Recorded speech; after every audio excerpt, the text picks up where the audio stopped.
Hello ಸ್ನೇಹಿತರೆ, welcome back to my channel. ನಾನು ಚೈತ್ರ. ಈಗ ಸ್ನೇಹಿತರೆ ಮನೆ ಕೆಲಸ ಎಲ್ಲ ಮುಗಿಸಿ ತಿಂಡಿಗೆ ಇವತ್ತು ಇಡ್ಲಿ ಮಾಡಿದ್ದೆ, ರವೆ ಇಡ್ಲಿ. ಪ್ರೀವಿಯಸ್ ವ್ಲಾಗಲ್ಲಿ ನೋಡಿರ್ತೀರ, ಆದರೆ ರೆಸಿಪಿನ ಶೇರ್ ಮಾಡಿಲ್ಲ. ನಿಮಗೆ ಬ್ರೀಫಾಗಿ ಇವತ್ತು ತೋರಿಸ್ತೀನಿ. ಯಾಕೆಂದರೆ ರವೆ ಇಡ್ಲಿ ನಾನು ಮೊದಲು ಕೂಡ ತೋರಿಸಿದ್ದೀನಿ ಡೀಟೇಲಾಗಿ. ಇದನ್ನು ಯಾವಾಗ ತೋರಿಸಿದೆ ಅಂತ ನೆನಪಿಲ್ಲ. ಆ ಲಿಂಕ್ ನೀವು ಕೇಳಿದರೆ ನನಗೆ ಅದು ಸಿಗುತ್ತೋ ಇಲ್ವೋ, ಅದಕ್ಕೆ ಇವತ್ತು ಬ್ರೀಫಾಗಿ ತೋರಿಸ್ತೀನಿ. ನನಗೊಬ್ಬರು ಹೇಳ್ತಾಯಿದ್ರು, ಅಕ್ಕ ನೀವು ಮಾಡಿರೋ ರೆಸಿಪಿ ಎಲ್ಲನೂ ನಾನು ಬರೆದಿಟ್ಕೊಂಡ್ಬಿಟ್ಟಿದ್ದೀನಿ, ಸೊ ಅದು ಬಿಟ್ಟು ಬೇರೆ ಏನಾದರೂ ತೋರಿಸಿ ಅಂದ್ಬಿಟ್ಟು. ಆ್ಯಕ್ಚುಲಿ ನನಗೂ ಬೇರೆ ತೋರಿಸ್ಬೇಕು ಅನಿಸುತ್ತೆ, ಆದರೆ ಏನು ಮಾಡೋದು, ಈಸಿ ಇರೋದನ್ನೆಲ್ಲನೂ ನಾನು ಮಾಡಿ ತೋರಿಸಿದ್ದೀನಿ. ಬೇರೆದೆಲ್ಲ ಯಾವ್ದು ತೋರಿಸೋದು ಅಂತ ನನಗೂ ಕನ್ಫ್ಯೂಷನ್ನು. ಸೊ ನಿಮಗೆ ಯಾವ್ದು ಬೇಕು ಅಂತ ನೀವೇನಾದರೂ ನನಗೆ ಮೆನ್ಷನ್ ಮಾಡಿದ್ರೆ ಅದು ನನಗೆ ತೋರಿಸೋದಕ್ಕೆ ನಾನು ಒಂದು ಹೊಸ ರುಚಿ ಟ್ರೈ ಮಾಡ್ದಂಗೆ ಆಗುತ್ತೆ. ನೀವು ಪ್ಲೀಸ್ ಕಮೆಂಟ್ ಮಾಡಿ ತಿಳಿಸಿ, ಓಕೆ, ನಿಮಗೆ ಯಾವ ರೆಸಿಪಿ ಬೇಕು ಅಂಥೇಳಿ. ಸೊ ಇವತ್ತು ರವೆ ಇಡ್ಲಿ ತುಂಬಾ ಈಸಿ ಸ್ನೇಹಿತರೆ. ನಾವು ನಾರ್ಮಲ್ ಇಡ್ಲಿ ಮಾಡ್ತೀವಲ್ವ, ಅದಕ್ಕಿಂತ ಡಿಫ್ರೆಂಟ್ ಆಗಿರುತ್ತೆ. ಒನ್ಸ್ ಇನ್ ಅ ವೈಲ್ ತುಂಬ ಚೆನ್ನಾಗಿರುತ್ತೆ. ಟ್ರೈ ಮಾಡಿ, ಓಕೆ. ಬಾಕ್ಸ್ಗೂ ಹಾಕಿ ಕಳಿಸ್ಬೋದು. ಇವತ್ತು ನಮ್ಮ ಅಮ್ಮ ಅಪ್ಪ ಬಂದಿದ್ರಲ್ವ, ಅವ್ರು ಯಾವತ್ತೂ ಮನೇಲಿ ಮಾಡಿಲ್ಲ. ಹಾಗಾಗಿ ನಾನು ಸಮಥಿಂಗ್ ಡಿಫ್ರೆಂಟ್ ಮಾಡೋಣ ಅಂತ ಹೇಳಿ ಇವತ್ತು ಮಾಡಿದ್ದೆ. ಚೆನ್ನಾಗಿ ಬಂದಿತ್ತು, ಇಷ್ಟಿಷ್ಟು ದಪ್ಪ ಆಗಿತ್ತು, ತುಂಬ ಚೆನ್ನಾಗಾಗಿತ್ತು. ಓಕೆ ಸ್ನೇಹಿತರೆ, ಈಗ ಅಮ್ಮ ಅಪ್ಪ ಹೋಗಿದ್ದಾರೆ, ಅವರು ಬರೋದಕ್ಕೆ ಕಾಯ್ತಾ ಇದ್ದೀನಿ. ಬಂದ ಮೇಲೆ ಹೇಗಿರುತ್ತೆ ಫಂಕ್ಷನ್ನು ಕೇಳೋಣ, ಹೇಗಿತ್ತು ಅಂತ ಕೇಳೋಣ. ನಾನು ಹೋಗಬೇಕು ಅಂತ ತುಂಬ ಆಸೆ ಇತ್ತು ನನಗೆ. ಅವ್ರು ನೋಡಿದ್ರೆ ಸ್ಕೂಲವರು ಇನ್ವಿಟೇಷನಲ್ಲೇ ಹಾಕ್ಬಿಟ್ಟಿದ್ರು, non participating students and parents are not allowed, only grandparents and participating kids are allowed ಅಂತ ಹೇಳಿಬಿಟ್ಟು. ಸೊ ಸಾನುಗೆ ಅವಳು ಹೆಸರು ಕೊಟ್ಟಿದ್ಲು, ಈ ಥರ ಬರ್ತಾರೆ ಅಂತ ಹೇಳಿಬಿಟ್ಟು. ಯಾರ್ಯಾರು ಬರ್ತಾರೆ ಅಂತ ಹೇಳಿದರು ಅವ್ರಿಗೆ ಮಾತ್ರ ಅವರು ಒಂದು ಪ್ರೋಗ್ರಾಮ್ ಕೊಡಿಸಿದ್ದಾರೆ ಅವ್ರ ಕಡೆಯಿಂದ. ಗ್ರೂಪ್ ಡ್ಯಾನ್ಸ್ ಆಗಿರ್ಬೋದು, ಸ್ಕಿಟ್ಸ್ ಆಗಿರ್ಬೋದು, ಆ ಥರ ಎಲ್ಲ ಮಾಡಿಸಿದ್ದಾರೆ. ಹಾಗಾಗಿ ಅವ್ರಿಗೆ ಕಾಸ್ಟ್ಯೂಮ್ ಕೂಡ ಅವರೇ ಚೂಸ್ ಮಾಡಿ ಗ್ರೂಪ್ ಕಾಸ್ಟ್ಯೂಮು ಕೊಟ್ಟು ಕಳಿಸಿದ್ರು. ಅದನ್ನು ರೆಡಿ ಮಾಡಿ ಕಳಿಸಿದ್ದೆ. ಅಲ್ಲೇ ಅಮ್ಮ ಅಪ್ಪ ಹೋಗಿದ್ದಾರೆ. ಇನ್ನೇನು 12 ಗಂಟೆಗೆ ಮುಗಿಯುತ್ತೆ ಅಂತ ಹೇಳಿದರು. ಇನ್ನೇನು ಬರೋ ಟೈಮು. ಅವರು ಫೋನ್ ಮಾಡಿದ ಮೇಲೆ ಕ್ಯಾಬ್ ಬುಕ್ ಮಾಡ್ತಾರೆ, ಆಮೇಲೆ ಅವರು ಬರ್ತಾರೆ. ನೋಡೋಣ ಹೇಗಿರುತ್ತೆ. ನನಗೂ ಕ್ಯೂರಿಯಾಸಿಟಿ ಇತ್ತು. ಅವ್ರು ಸಾನು ಸ್ಕೂಲ್ನ ಫಸ್ಟ್ ಫಂಕ್ಷನ್ ಇದು, ಇಲ್ಲ second function. Last year Sanu ಡ್ಯಾನ್ಸಲ್ಲಿ ಮತ್ತು ಸಿಂಗಿಂಗಲ್ಲಿ ಫಸ್ಟ್ ಬಂದಿದ್ಲು ನೋಡಿ, ಫಸ್ಟ್ ಆ್ಯಂಡ್ ಥರ್ಡ್ ಬಂದಿದ್ಲು ಇಂಟರ್ ಸ್ಕೂಲ್ ಕಾಂಪಿಟೇಷನಲ್ಲಿ. ಆವಾಗ ಒಂದು ಫಂಕ್ಷನ್ ಆಗಿತ್ತು, ಚೆನ್ನಾಗಿ ಮಾಡಿದರು. But it was only limited, 50 parents ಏನೋ ಇದ್ದರು ಅಷ್ಟೇ, 10-15 ಕಿಡ್ಸ್ ಏನೋ ಇದ್ದರು. ಈ ಸಾರಿ 700+ ಗ್ರ್ಯಾಂಡ್ ಪೇರೆಂಟ್ಸ್ ಇದ್ದಾರಂತೆ. ಸೊ ಕಿಡ್ಸ್ ಬೇರೆ, ಗ್ರ್ಯಾಂಡ್ ಪೇರೆಂಟ್ಸ್ ಬೇರೆ. ಹಾಗಾಗಿ ಅವರು ಮೇಂಟೈನ್ ಮಾಡೋದು ಕಷ್ಟ ಅಂತನೋ ಏನೋ ಪೇರೆಂಟ್ಸ್ಗೆ ನಾಟ್ ಅಲೌಡ್ ಅಂತ ಹೇಳ್ಬಿಟ್ಟಿದ್ದಾರೆ. ರವೆ ಇಡ್ಲಿಗೆ ರವೆನ ನಾನು ನೆನ್ನೆನೇ ರೆಡಿ ಮಾಡಿ ಇಟ್ಟಿದ್ದೆ. ರೆಡಿ ಅಂದರೆ ನಾವು ರವೆನ ಹುರಿಯೋ ಹಾಗಿಲ್ಲ. ಇದು ಉಪ್ಪಿಟ್ಟು ರವೆ, ಮೀಡಿಯಮ್ ರವೆ, ಬಾಂಬೆ ರವೆ ಅಂತ ಹೇಳ್ತಾರಲ್ವ ಅದು. ಇದಕ್ಕೆ ನಾನು ಒಗ್ಗರಣೆ ಸೇರಿಸಿದ್ದೀನಿ. ಒಗ್ಗರಣೆಲಿ ಏನೇನಿದೆ ಅಂದರೆ ಒಂದು ಸ್ವಲ್ಪ ಎಣ್ಣೆ, ಅದಕ್ಕೆ ಗ್ರೀನ್ ಚಿಲ್ಲಿ ಸಣ್ಣದಾಗಿ ಹೆಚ್ಚಿರೋದು, ಕರಿಬೇವು ಸಣ್ಣದಾಗಿ ಹೆಚ್ಚಿರೋದು, ಕಡಲೆಬೇಳೆ, ಸಾಸಿವೆ ಇಷ್ಟನ್ನು ಹುರ್ಕೊಂಡು ಈ ರವೆಗೆ ಮಿಕ್ಸ್ ಮಾಡಿ ನೆನ್ನೆ ರಾತ್ರಿನೇ ತೆಗೆದಿಟ್ಟಿದ್ದೆ. ಒಂದು ಬಟ್ಲಲ್ಲಿ ಕೊತ್ತಂಬರಿ ಮತ್ತು ಕ್ಯಾರೆಟ್ನ ತುರಿದು ಇಟ್ಕೊಂಡಿದ್ದೆ. ಅದನ್ನೆಲ್ಲ ಈಗ ನಾನು ಮಿಕ್ಸ್ ಮಾಡ್ತೀನಿ. ಇಲ್ಲಿ ನಾನು ರವೆ 3 ಕಪ್ ತೊಗೊಂಡಿದ್ದೀನಿ. ಅದಕ್ಕೆ 1.5 ಕಪ್ಪಷ್ಟು ಮೊಸರನ್ನ ಸೇರಿಸಿದ್ದೀನಿ. ಇದು ಗಟ್ಟಿ ಮೊಸರಾಗಿರೋದ್ರಿಂದ 1.5 ಕಪ್ ಸಾಕು. ಸ್ವಲ್ಪ ತೆಳ್ಳ ಇದೆ, ಮನೇಲಿ ಹಾಕಿರೋದು ಅನ್ನೋ ಹಾಗಿದ್ರೆ 2 ಕಪ್ ಹಾಕ್ಕೊಳ್ಬೇಕಾಗುತ್ತೆ. ಉಪ್ಪು ಕೂಡ ಸೇರಿಸಿದ್ದೀನಿ. ಇದನ್ನು ಈಗ ನಾವು ಮಿಕ್ಸ್ ಮಾಡಿಕೊಂಡು ನೀರು ಎಷ್ಟು ಬೇಕೋ ಅಷ್ಟು ಹಾಕ್ಕೊಳ್ಬೇಕು. ನೀರು 1.5 ಕಪ್ಪಷ್ಟು ಮತ್ತೆ ಹಿಡಿಸುತ್ತೆ. ಎಲ್ಲನೂ ಮಿಕ್ಸ್ ಮಾಡಿ ಒಂದು 20 ಮಿನಿಟ್ಸ್ ಮಿನಿಮಮ್ ಇಡಬೇಕು. ಹಾಫ್ ಆನ್ ಅವರ್ ಕೂಡ ಇಡ್ಬೋದು, ಏನಾಗೋದಿಲ್ಲ. ರವೆ ಹುರಿಯಲ್ಲ ನಾನು, ಹುರಿದ್ರೂ ಕೂಡ ಚೆನ್ನಾಗಿ ಬರುತ್ತೆ ಅಂತ ನಿಮ್ಮಲ್ಲಿ ಹೇಳಿದ್ರಿ. ನಾ ಹುರಿಯೋದಿಲ್ಲ, ಟೈಮು ಕೂಡ ಸೇವ್ ಆಗುತ್ತೆ, ಬಟ್ ಹಾಗೆ ಕೂಡ ಚೆನ್ನಾಗಿ ಬರುತ್ತೆ. ಹಾಗಾಗಿ ಆಫ್ಟರ್ 20 ಮಿನಿಟ್ಸ್ ಸ್ವಲ್ಪ ಗಟ್ಟಿಯಾಗಿರುತ್ತೆ, ಅಂದರೆ ರವೆ ನೀರೆಲ್ಲ ಹೀರ್ಕೊಳ್ಳುತ್ತಲ್ವ, ಅದಕ್ಕೆ ಇನ್ನೊಂದು ಚೂರು 1/4 ಭಾಗ ಅಥವಾ ಅರ್ಧ ಕಪ್ ನಾವು ಆಗಲೇ ಯೂಸ್ ಮಾಡಿದ್ವಲ್ಲ ಅಷ್ಟು ನೀರನ್ನು ಹಾಕಿಬಿಟ್ಟು ಚೆನ್ನಾಗಿ ಮಿಕ್ಸ್ ಮಾಡ್ಕೊಳ್ಬೇಕು. ಇದಕ್ಕೆ ತುಂಬ ಇಂಪಾರ್ಟೆಂಟ್ ಅಂದರೆ ಸೋಡಾ ಹಾಕಬೇಕು. ನಾನು 2 ಕಪ್ಗೆ ಆದರೆ 1/4 ಸ್ಪೂನಷ್ಟು ಹಾಕ್ತೀನಿ. ಇದು 3 ಕಪ್ ಇದೆ ಅಲ್ವಾ, ಸೊ 1/4 ಸ್ಪೂನ್ಗಿಂತ ಸ್ವಲ್ಪ ಜಾಸ್ತಿ ಹಾಕ್ತೀನಿ. ಅರ್ಧ ಟೀ ಸ್ಪೂನ್ ಅಂತ ನೀವು ಹೇಳ್ಬೋದು. ಕಡಿಮೆ ಆದರೆ ಅದು ಉಬ್ಬೋದಿಲ್ಲ ಸ್ನೇಹಿತರೆ, ಹಾಗಾಗಿ ಇದು ಹಾಕಲೇಬೇಕು. ಇದು ಇವಾಗ ಹಾಕ್ಬಿಟ್ಟು ತಕ್ಷಣ ನಾವು ಇಡ್ಲಿ ತಟ್ಟೆಗೆ ಹಸಿಟ್ಟನ್ನು ಹಾಕ್ಬೋದು. ಇಡ್ಲಿ ತಟ್ಟೆಗೆ ಎಣ್ಣೆ ಸವರ್ಬಿಟ್ಟು ಗೋಡಂಬಿ ಇಡ್ತಾ ಇದ್ದೀನಿ. ಗೋಡಂಬಿ ಆಪ್ಷನಲ್ಲು, ಸಿಕ್ಕಿದಾಗ ಚೆನ್ನಾಗಿರುತ್ತೆ ಅಂತ ಅಷ್ಟೇ. ಆ್ಯಂಡ್ ಇದು ನಾವು ಸ್ವಲ್ಪ ಕಡಿಮೆ ಹಾಕಬೇಕು, ಎಷ್ಟು ಜಾಗ ಹಿಡಿಸುತ್ತೋ ಅದು ಫುಲ್ ಹಾಕಬೇಡಿ, ಯಾಕಂದರೆ ತುಂಬ ಚೆನ್ನಾಗಿ ಉಬ್ಬತ್ತೆ, ತಟ್ಟೆಗೆ ಅಂಟ್ಕೊಂಡ್ಬಿಡುತ್ತೆ. ಹಾಗಾಗಿ ಸ್ವಲ್ಪ ಕಡಿಮೆ ಹಾಕಿಬಿಟ್ಟು ನಾರ್ಮಲ್ ಇಡ್ಲಿ ಬೇಯಿಸ್ತೀವಲ್ಲ ಅದೇ ರೀತಿಯಲ್ಲಿ ಬೇಯಿಸ್ಕೊಳ್ಳಿ. ಎಷ್ಟು ನಿಧಾನಕ್ಕೆ ಬಂದಿದ್ದೀರಾ? ನಿಧಾನಕ್ಕೆ ಅಂದ್ರೆ ಏನು ಮಾಡಿಲ್ಲ ಅವನು ತುಂಬಾನೇ ಟ್ರಾಫಿಕ್. ಚೆನ್ನಾಗಿ ನಿದ್ದೆ ಮಾಡಿದ್ರೆ ನಿನ್ನ ಮಗಳು ಅವಳು ಬಿಡು, ಸ್ವಲ್ಪ ಸಿಕ್ಕಿದ್ರೆ ಸಾಕು ನಿದ್ದೆ ಮಾಡ್ತಾಳೆ. ಹಿಂಗೆ ಮಾಡಿದ್ಲು ಕೊನೆಗೆ ಹಿಂಗೆ. ಹೆಂಗಿತ್ತು ಮಗಳೇ? ಇವರೆಲ್ಲ ಪ್ರೋಗ್ರಾಮ್ ಏನು ನೋಡಂಗೇ ಇಲ್ಲ ಕಣೆ, ನೋಡೇ ಇಲ್ಲ. ಅವ್ರಿಗೆಲ್ಲ ಆ ಕಡೆ ನಿಲ್ಲಿಸ್ಬಿಟ್ಟಿದ್ರು. ಏನಿದ್ರು ನಾವು ಹೆಂಗಿತ್ತು ಸಾನು ಕೇಳಿದ್ರೆ ನಿಮಗೆ ಕೇಳಿ ಅಂದ್ರು, ನೀನು ಹೇಳು ಈಗ. ತುಂಬ ಚೆನ್ನಾಗಿ ಡ್ಯಾನ್ಸ್ ಮಾಡಿದ್ರು ಎಲ್ರೂ. ಇಷ್ಟಿಷ್ಟು ಮಕ್ಕಳಿಂದ ಹಿಡಿದು 5th ವರೆಗೂ ಎಲ್ಲ. ಫಸ್ಟ್ ಸ್ಟ್ಯಾಂಡರ್ಡಿಂದ 5th ಸ್ಟ್ಯಾಂಡರ್ಡ್ ತನಕ. ಹೌದಾ? ಅದೇ ಫಸ್ಟ್ ಸ್ಟ್ಯಾಂಡರ್ಡ್. ಏನು ಅನ್ನಿಸ್ತು ಅಲ್ಲಿ? ಹೆಂಗಿತ್ತು ಅವ್ರ ಅರೇಂಜ್ಮೆಂಟ್? ಹೆಂಗಿತ್ತು? ನಾವಂತೂ ಬರಂಗಿಲ್ವಲ್ಲ. ಚೆನ್ನಾಗಿತ್ತು. ಸ್ಟೇಜ್ ಹೊರಗಡೆನೆ, ಸ್ಕೂಲ್ ಇದೆಯಲ್ಲ ಅದ್ರ ಮುಂದ್ಗಡೆನೆ ದೊಡ್ಡದು ಸ್ಟೇಜ್ ಎಲ್ಲ ಹಾಕಿದ್ರು. ಎಲ್ಲ ಏಜ್ ಆಗಿರೋರೆ, ಗ್ರ್ಯಾಂಡ್ ಪೇರೆಂಟ್ಸ್ ಅಂದ್ರೆ ನನಗೆ ಹೆಂಗ? ಅದೇ ಎಲ್ಲ ಏಜ್ ಆಗಿರೋರೆ ಬಂದಿದ್ರು. ಅಂದರೆ ಮಕ್ಕಳು ಚಿಕ್ಕವ್ರು ಇರಬೇಕಾದ್ರೆ ಎಷ್ಟು ಪ್ರೀತಿಯಿಂದ ಸಾಕ್ತಾರೆ ಮಕ್ಕಳಿಗೆ. ದೊಡ್ಡವರು ಆದಮೇಲೆ ಅದೇ ಮಕ್ಕಳು ಅವ್ರಿಗೆ ಸಾಕೋಕ್ಕೆ ಆಗಲ್ಲ. ಅವ್ರಿಗೆ ನಾವು ಗಂಡ ಹೆಂಡ್ತಿರು ಹೋಗ್ತೀವಿ, ಬೇರೆ ಹೋಗ್ತೀವಿ, ನೀನು ಇರಮ್ಮ ಇಲ್ಲೇ ಅಂತ ಹೇಳ್ತಾರೆ. ಅದನ್ನೆಲ್ಲ ತೋರಿಸಿದ್ರು.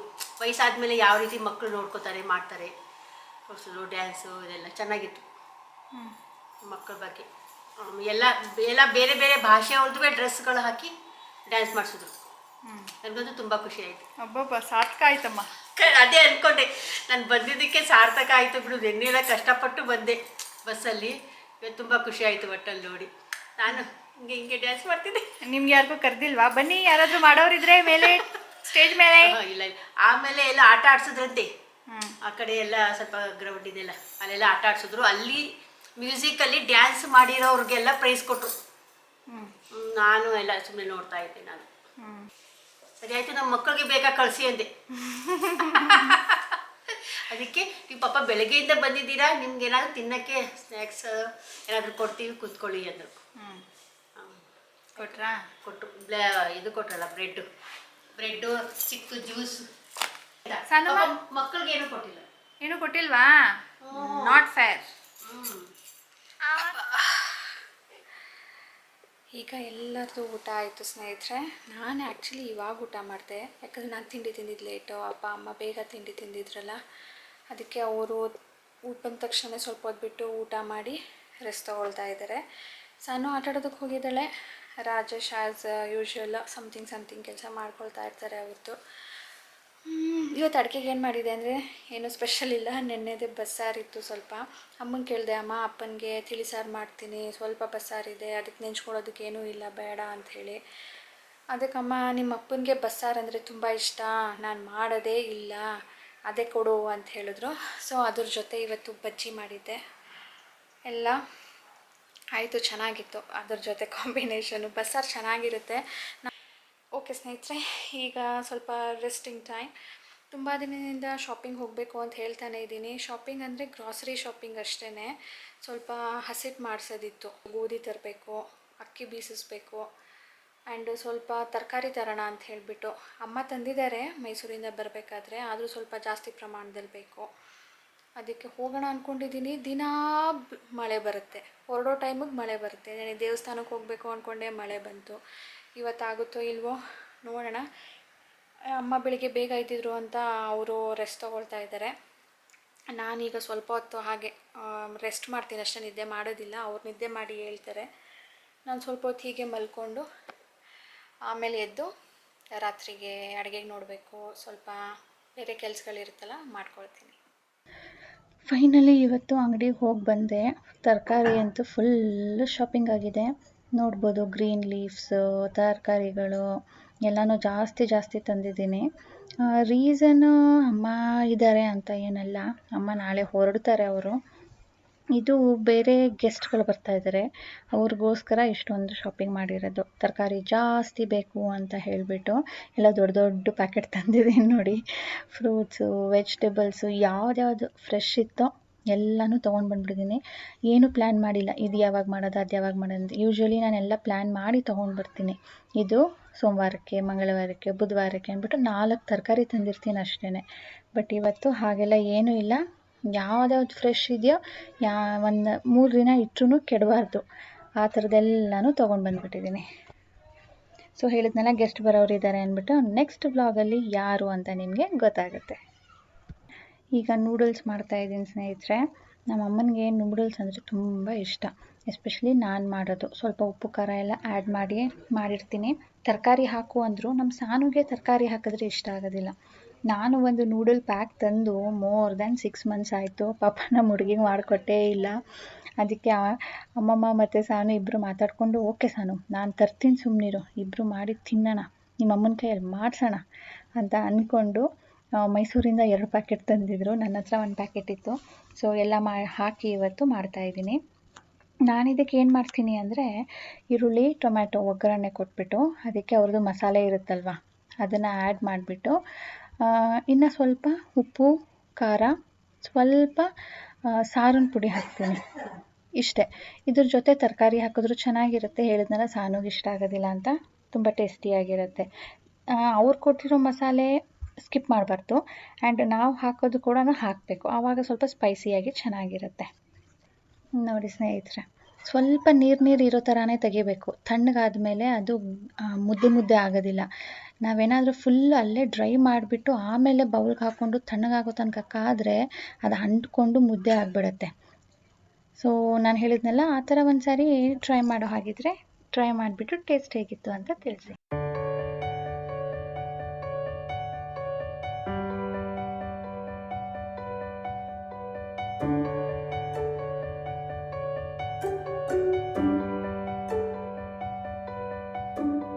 ನಮ್ಮ ಸಾನು ಬಾಬಾ ಬಂದಾಗ ಈ ಗೇಮ್ ಆಡಲೇಬೇಕು. ಯಾವುದು ಅಂದರೆ ಬಲೂನ್ನ ಹಿಟ್ ಮಾಡೋದು. ಬ್ಯಾಟ್ ಇತ್ತು 2.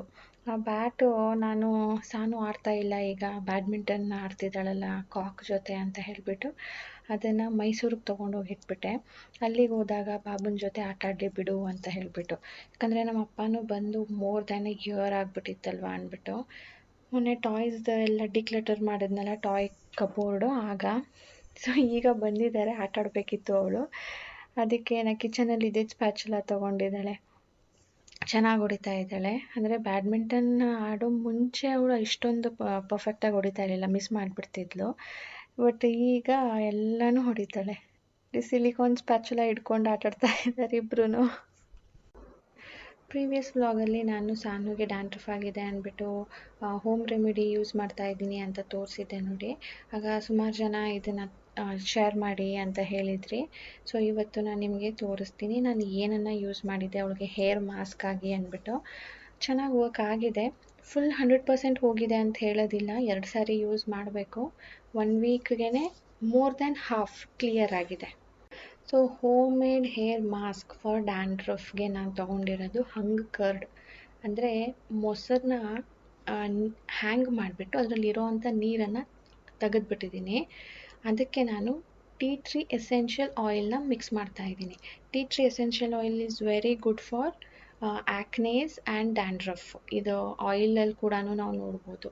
ಇದನ್ನು ನಾನು 25 ಡ್ರಾಪ್ಸ್ ಅಷ್ಟು ಈ ಮೊಸರಲ್ಲಿ ಸೇರಿಸ್ತಾ ಇದ್ದೀನಿ. ಡೈರೆಕ್ಟ್ ಮೊಸರಲ್ಲಿ ನಾವು ಇದನ್ನು ಸೇರಿಸ್ಬೋದು ಅಂತ ನೀವು ಕೇಳೋದಾದರೆ ಸೇರಿಸ್ಬೋದು. ಆ್ಯಕ್ಚುಲಿ ಏನಾಗುತ್ತೆ ಗೊತ್ತಾ, ಅದ್ರಲ್ಲಿ ನೀರಂಶ ಇರುತ್ತಲ್ವ, ನಾವು ತಲೆಗೆ ಹಚ್ಚಿದ ಮೇಲೆ ಅದು ಸೋರ್ತಾ ಇರುತ್ತೆ.